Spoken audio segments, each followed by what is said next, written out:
Another quick little teaser video here from the Gear Closet for you.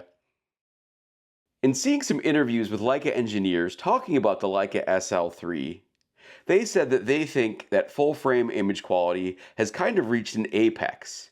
That, if you had the same megapixel sensor, et cetera, the image quality coming out of modern digital cameras is going to be the same. And so really they focused on user experience, the design, the software, the menu system, that kind of a thing, as they felt like that's the real differentiator that's going to make the SL3 worth the extra premium price that you pay for the camera. So that got me kind of interested. So I actually rented the Sony a7R5 to test this out. I figured this is the only other 61 megapixel sensor digital camera, full frame digital camera out on the market. So I thought this would be the best comparison. I think Canon's going to announce a Canon R5 II soon, maybe next week, and I might do this again. But I felt like this is the most up-to-date camera with the most simpler megapixels, more so than the Nikon Z or the R5. But I think the findings would equally apply across all of these sort of high-end flagship full-frame cameras. But initial impression is that the Leica engineers are right. The images coming out of here are awfully similar. The color is a little bit nicer coming out of the Leica. It's a little more like dialed in and nuanced, but with a couple of tweaks, you can make it look very similar with this camera. Use the same lens for these photos, the Sigma 90mm f2.8 contemporary. So it really is just the camera bodies. The glass should be basically the same. I do think that there's two different sensors in these cameras, but I think the Leica engineers are correct that even with two different sensors, the image quality is basically the same. I think maybe this is gives a slightly more nuanced image and worked better maybe with Leica M glass. We'll see about that. And that's why they're using a different sensor.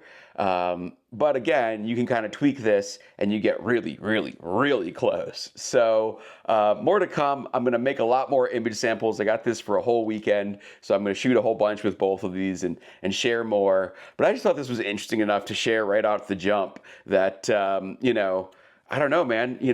I think that for me, the real Leica experience is with the M bodies. And so I'm really questioning whether I need this right after it killed the Q3 off my camera shelf. It evicted the Q3 off my camera shelf. Now I'm wondering, do I even need this? Is it really just all about the M's and get a much cheaper, Japanese autofocus camera for the few times when I need sort of an autofocus, full frame, or maybe even like a Fuji APS-C type camera for the once in a while event photography kind of stuff I do here and there. Because truthfully, a lot of my work now doesn't really need super fast autofocus. More and more, I'm using medium format. I'm using that Hasselblad more and more. I've got a really cool tilt shift solution for the Hasselblad coming too. Another video coming for that. So lots of previews in this little preview. But anyways, so yeah, interesting.